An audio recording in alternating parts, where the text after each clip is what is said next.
So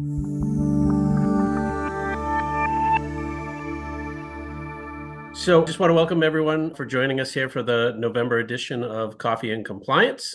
I'm delighted to have with me this month Manas Das from Strategic IT Solutions, and we'll go over his bio in just a second.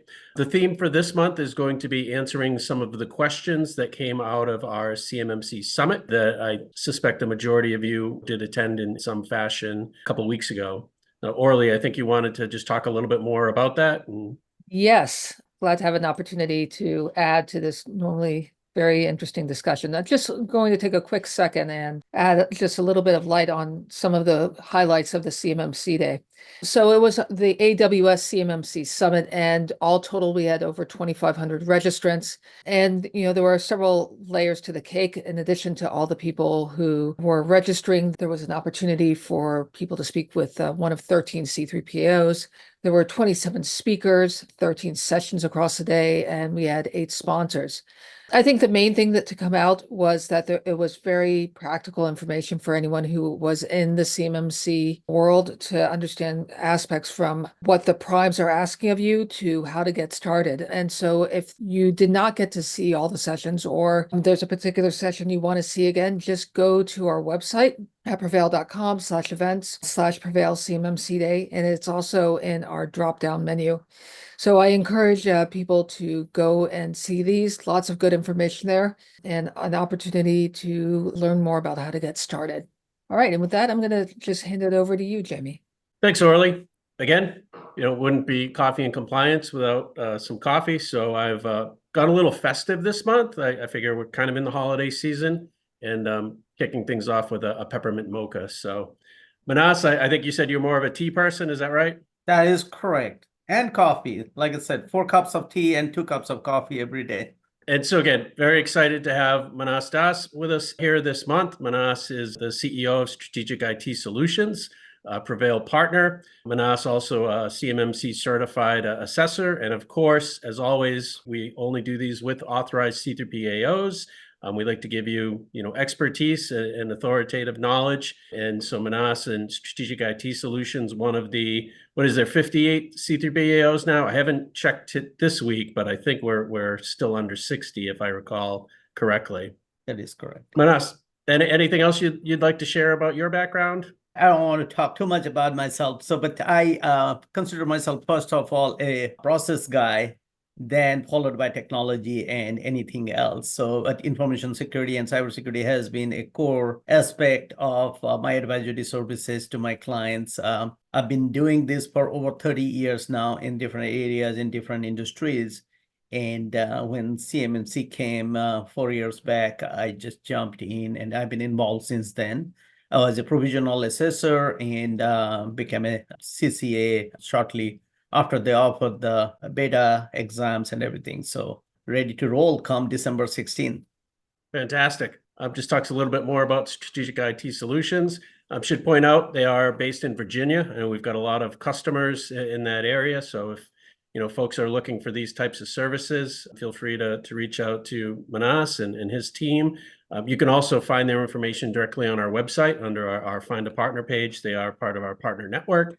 Manas, maybe just at a very quick high level, what type of services does Strategic IT Solutions offer today? You mentioned the certified CMMC assessments can start December 16th. Are you kind of pre-booking people now, or are you going to wait till then to start filling out? What's that look like? We are. So the smart companies, they know that there is going to be a backlog with, like I mentioned, Jamie, that there are less than 60 C3POs out there. And DoD's final rule has put in more requirements on who can be CCAs or lead CCAs in terms of certification, additional certifications, experiences, both on information security and audit. So we are expecting that even the number of CCAs that are listed now on Marketplace, that probably will go down. So the smart companies know that there will be a backlog, there will be a huge gap in the supply-demand space. We have several clients who are signing up right now for our commitment to give them an assessment slot after December 16 comes. And we have most of our 30-day, 60-day slots filled up. So we are filling up for the subsequent ones. I would highly recommend, if you're ready for assessment, sign up and get commitments from an authorized C3PO. Great. Yeah, I know we had some questions around that, the assessment process, things like that. So we'll get to that as we dive into the questions. So if we go to the next slide, we always like to do just a quick timeline update. And so for folks that maybe still aren't quite aware, the CMMC rule has been published, specifically the CFR 32, which establishes the CMMC program, and it goes into effect in less than a month now. So I'm actually very excited that we've been working at this for the past 4 years, and it is now going to be effective come December 16th. We've got a ton of questions to get through. Many came from our CMMC Summit. Some were submitted in advance by many of the attendees here today. But so yeah, getting back to the timeline, as Manas mentioned, come December 16th, all C3PAOs can start assessing customers for CMMC Level 2. And it doesn't mean that you're going to see that in contracts right away. The contractual obligations are tied into that CFR 48. The CFR 48 was running roughly 6 or so months behind the CFR 32. It is a much smaller rule, so it will move much quicker than the CFR 32. But the ultimate contractual obligations can't be enforced until the CFR 48 rule is published and effective. So much like we saw with CMMC when the CFR 32 became published, it had an effective date of 60 days from when it was published. We would expect to see the same thing, in the Title 48. I know most of the folks that I talk to in industry expect to see the Title 48 rule published sometime in spring to summer, and then you'll have, another couple months before it can start appearing in contracts. Anything to add there, Manas? Is that consistent with what you've been hearing? Yeah, you were spot on. That's the timeline, and so there are, even though with the 5-year phase-in plan that DoD has, there are still going to be tons of opportunities that companies with a level 2 certification can go after. So whether it is sustainability or growth, either way, level 2 is a great asset to have on your company's cap. Absolutely. And, the one thing I always like to point out is if you're waiting for your contractual obligations to hit and you're not a Raytheon or a Boeing or, a Lockheed, you're likely going to be left behind, because what we're hearing from the primes, and this was one of the sessions that, was covered, I think it was Leidos, if I'm not mistaken, but one of the CISOs from one of the top primes did say that, they'll expect their supply chain to be compliant well before this hits the actual contractual requirements. And of course, because that's a private contract, between a prime and their sub, they can force it well before you'll see it in any sort of contractual requirement. So if you wait and you're not a Raytheon and you're not a Boeing, et cetera, it might be too late. So we're always, advising folks to get started sooner rather than later. So I think what we'll do now is just dive into some questions. Like I mentioned, we had a lot of great questions that came out of our CMMC Summit a couple of weeks back. We've also had some questions that have been submitted for folks that have registered for this month's Coffee and Compliance. But so Manas, the first question that came up, and I think this is a good one, I hear this a lot, is for organizations with multiple locations, how should CMMC be scoped when only certain locations handle CUI? Does CMMC apply company-wide, or can it be limited to specific locations? And how should this be documented in the SSP, the System Security Plan? You're right. This is a great question. So to start with, I would say CMMC, it's a great cyber hygiene framework. So if you can apply it across your organization, it is definitely healthy for your organization. But I understand that might be a overachieving goal for many companies, particularly when part of their work is non-DoD related or non-CUI related, and they have only certain locations where they handle CUI, right? So you can definitely have your level 2 controls apply to those locations only and put them within the scope. Now, in terms of how you document them, how you make sure that your assessor only focuses on those locations is one great document is your SSP. And in that plan, what you should do is, provided your all these locations which handle CUI follows the same policies, procedures, and plans, you should document on your SSP. You can add a section called scope, and within that, you can identify what locations are within that scope. Okay. Again, assuming that you have policies, procedures that are consistent. If there are certain differences among some policies and procedures, then make sure you call it out in those procedures and policies that for this particular locations, we follow this process, for these locations, we follow this process. But be very clear on your SSP about what locations are within your scope. That gives a clear indication to your assessor what they will be looking for during assessment. Great. Thanks, Manas. Next question, and I hear this one a lot, and probably because we've actually done a lot of work around ITAR, we've got a lot of blogs, but is ITAR controlled technology considered CUI? And so this is a tricky one, right? It's almost a trick question because ITAR certainly can be CUI, but ITAR can be ITAR without being CUI. And that's simply because you have two different bodies that are responsible for ITAR. Really, ITAR falls under the State Department. And in order to be considered ITAR, it simply has to be either documentation or, and quite frankly, it revolves more around physical products that are export controlled under ITAR. It has to fall under something called the United States Munitions List. So if you're making a part, any type of weapon system, but it can also be like ballistic helmets, certain caliber rounds, anything that falls under the United States Munitions List is regulated under the ITAR through the State Department. In order for that to become CUI, it has to fall under a contract with the government. So the first rule of CUI is it has to be produced on and or part of a government contract, that you're part of. So you could sell maybe weapons or helmets to another country privately. You're still going to be beholden to ITAR, but that wouldn't be CUI because it's not part of a contract with the federal government, with DoD or another agency. I think it's just important to know that ITAR has specific requirements. CUI has specific requirements. Sometimes they come together, but they can be, distinct and separate as well. We get a lot of questions around costs for CMMC certifications. I think it's great, Manas, you're here to answer. I think maybe the way to look at these is, and I've actually had this question come up quite recently with multiple customers now, is what is the process when I want to become CMMC compliant? What I've been advising clients, Manas, is start with your self-assessment. That's a requirement. If you have a DFARS, 7019, 7018 clause to have your self-assessment done and your score in SPURS.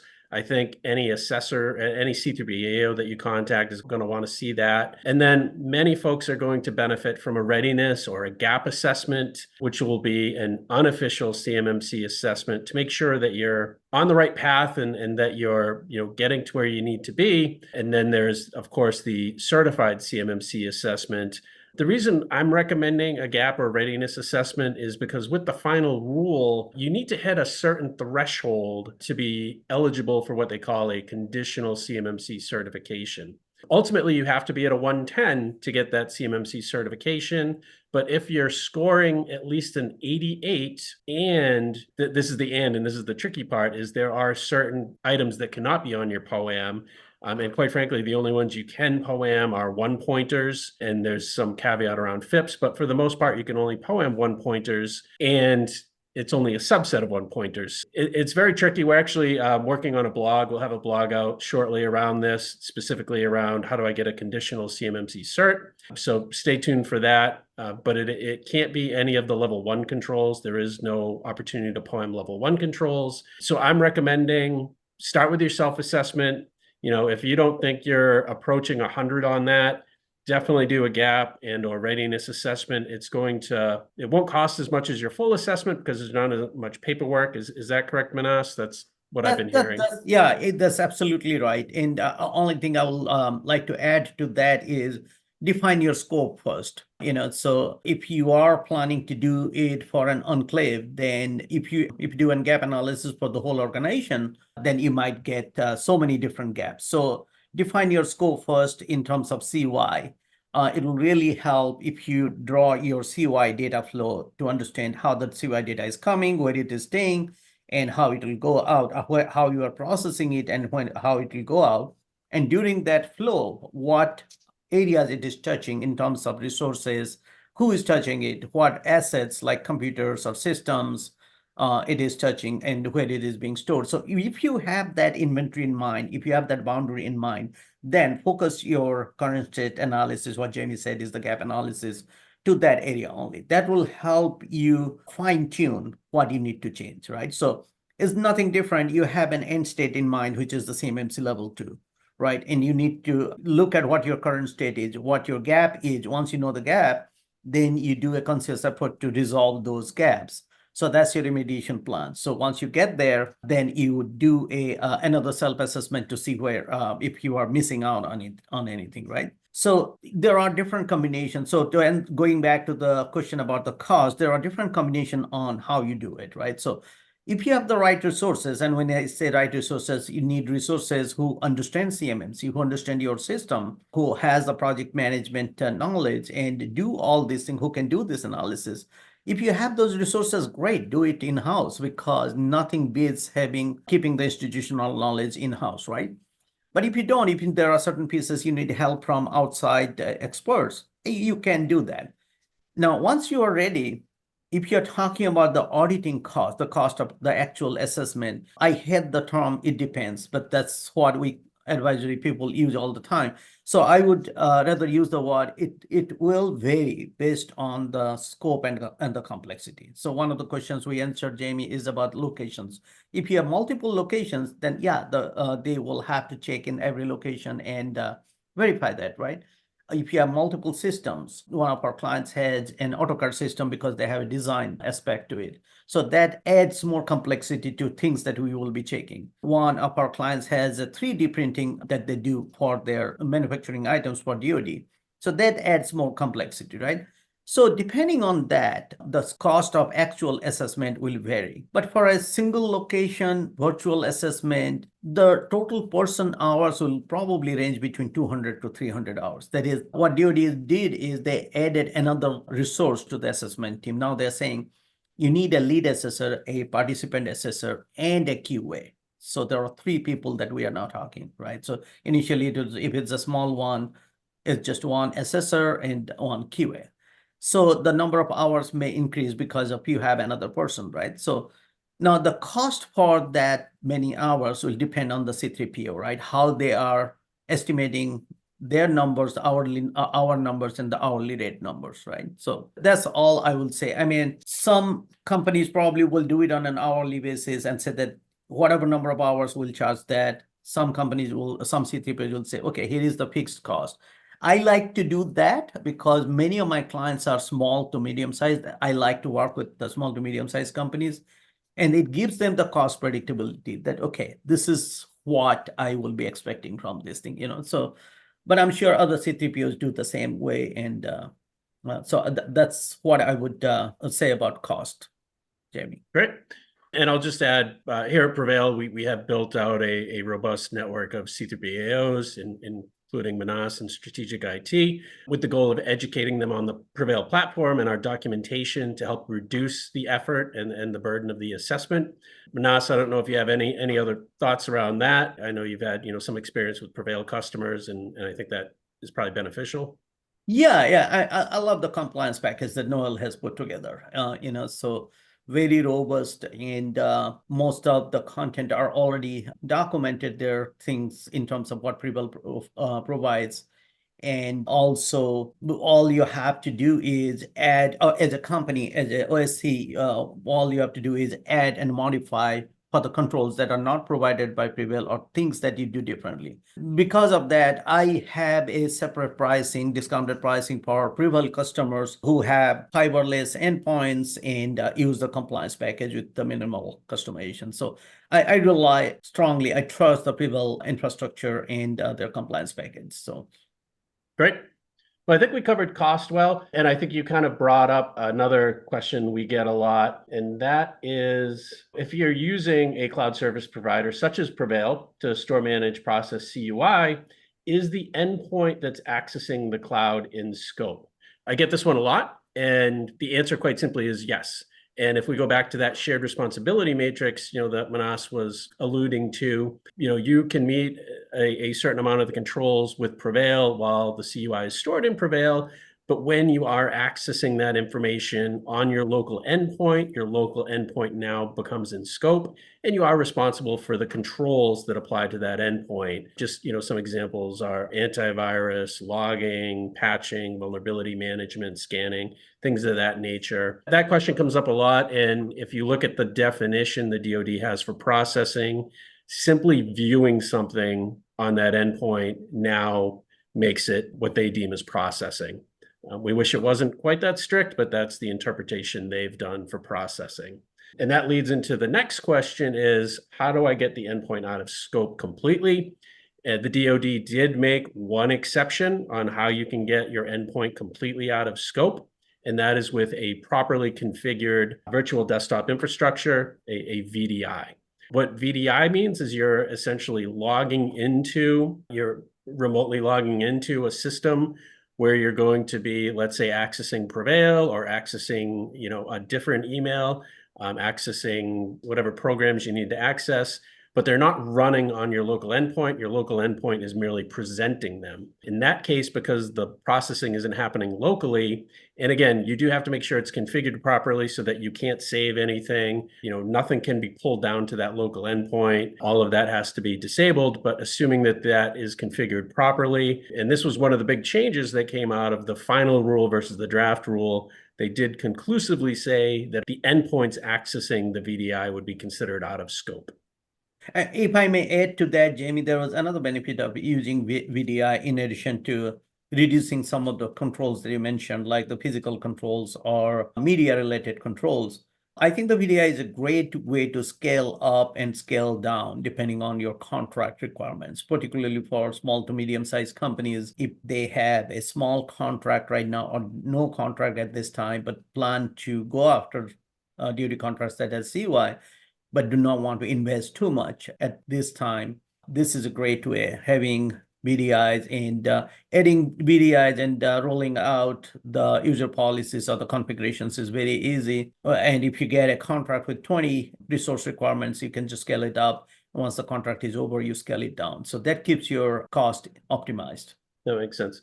We have another one here. While CMMC emphasizes strict security controls, we often encounter instances, I hear this way too often, where CUI is sent unencrypted, delivered to out-of-scope systems. And this is typically, directly coming from the government, unfortunately. How should contractors kind of handle this? So I think the term here is loosely defined around spillage, but it's really, I'm receiving something on a system I shouldn't. Some people get concerned and think they're going to fail their compliance if this is the case, if somebody can potentially send something to them on a non-compliant system.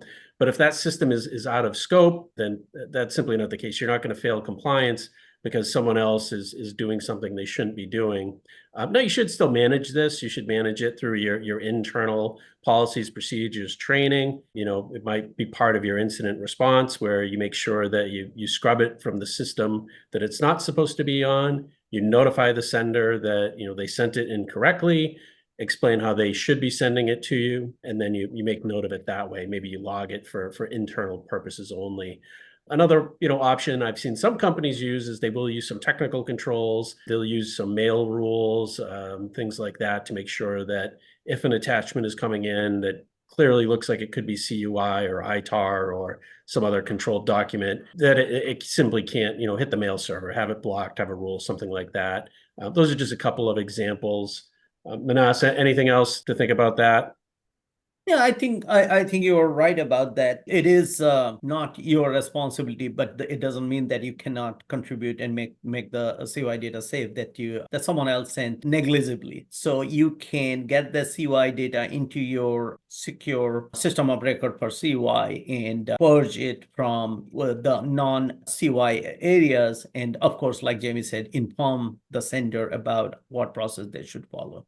Sometimes the technology controls that you put in place, like the mail ones, may work, may not work. So you have to be vigilant about these things. So, it's a shared responsibility of handling CUI.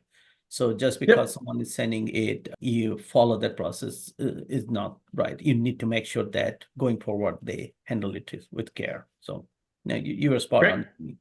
This one is near and dear to my heart, this question. What does an OSC need to do if a non-FedRAMP cloud service provider. So we're assuming that I'm going to assume they're going for FedRAMP moderate equivalency in this case, because in order to store, process, or transmit CUI with a cloud service provider, they need to either be FedRAMP authorized, they need to either have a FedRAMP ATO, or they need to be FedRAMP moderate equivalent. And so this question is, what if that cloud service provider does not have a shared responsibility matrix to provide?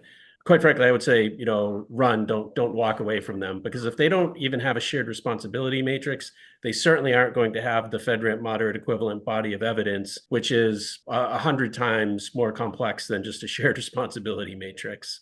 Agreed. We at PreVeil have gone through that. Noelle, who you mentioned, Manas, our compliance officer, she can tell you all you need to know about the FedRAMP moderate equivalent body of evidence. It's thousands of pages. So if they don't even have a shared responsibility matrix, I would not engage them, assuming that you're using them to store, process, transmit CUI, because that is bare minimum table stakes, but they need to have a lot more invested into their compliance program for you to be able to use them.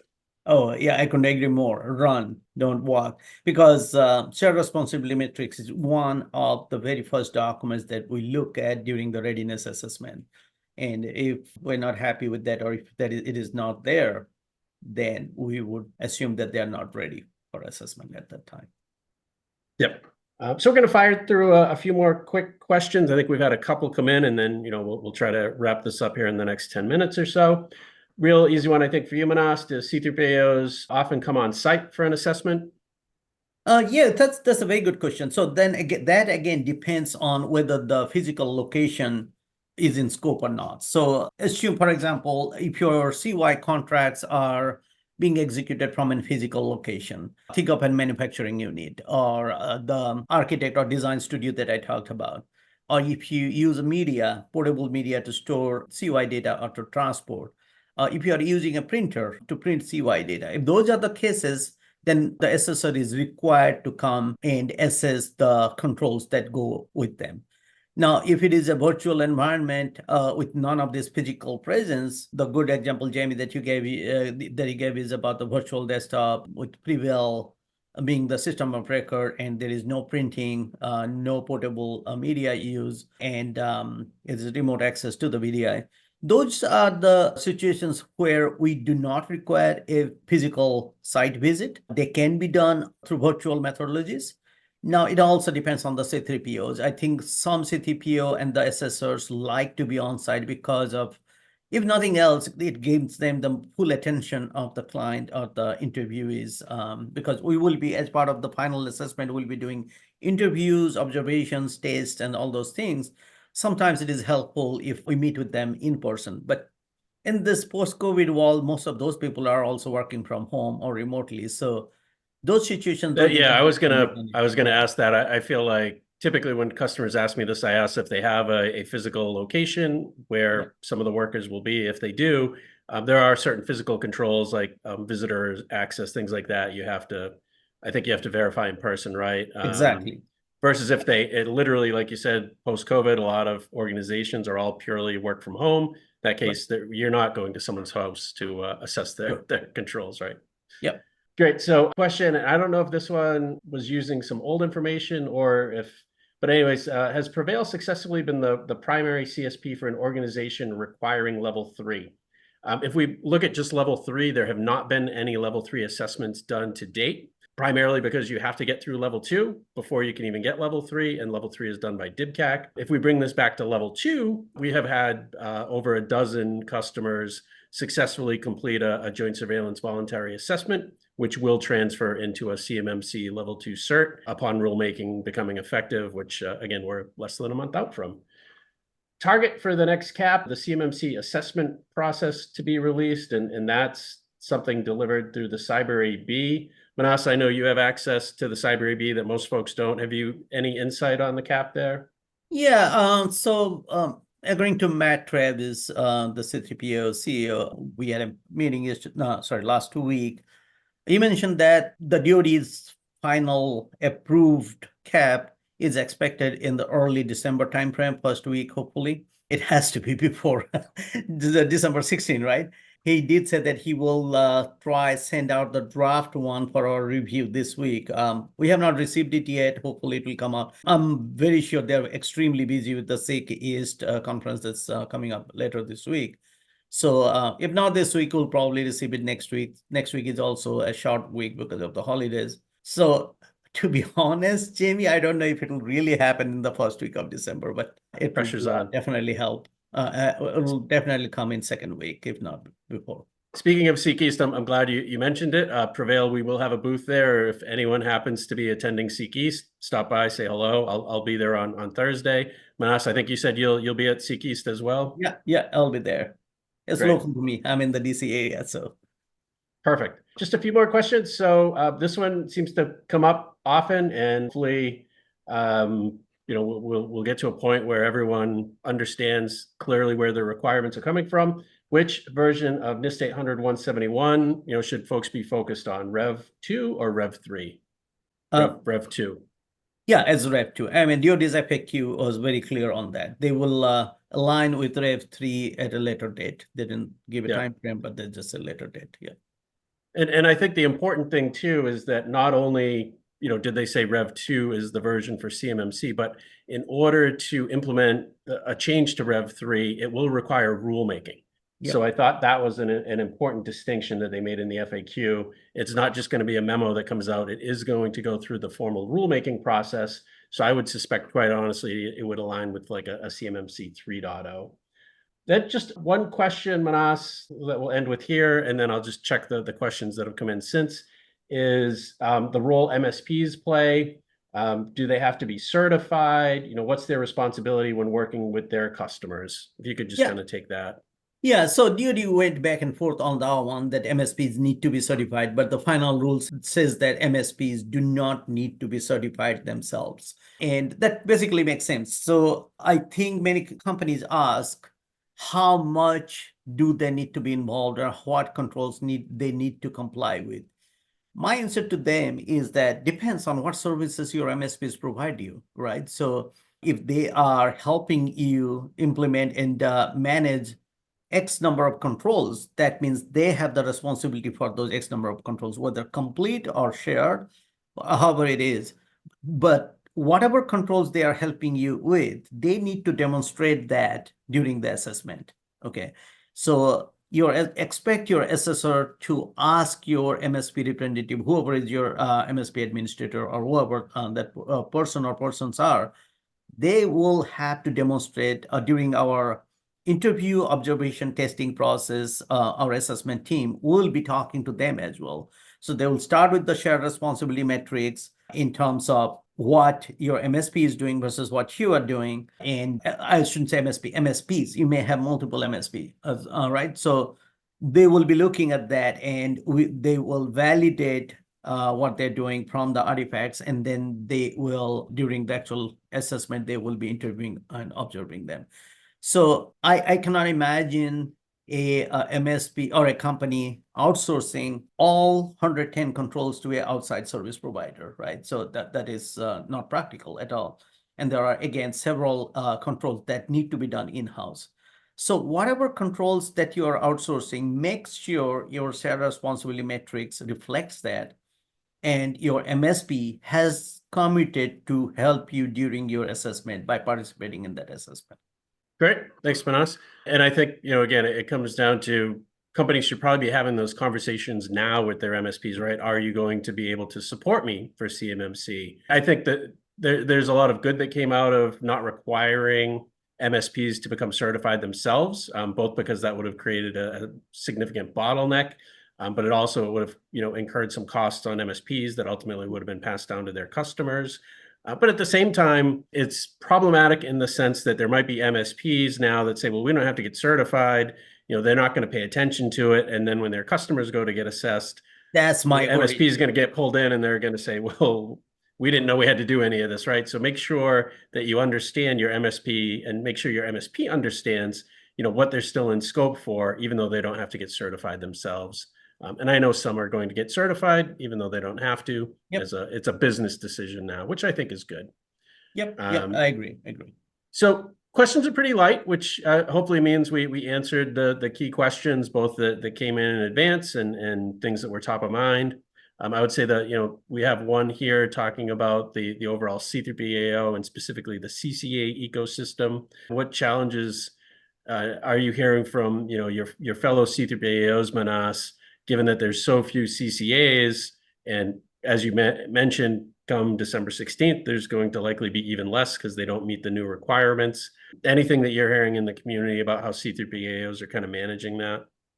Yeah, that's definitely a big challenge. But on the bright side, though, we are a small community of C3PAOs, and many of us are small businesses, right? So, and we are very much involved in the actual, not just involved, we're passionate about CMMC. So we help each other out.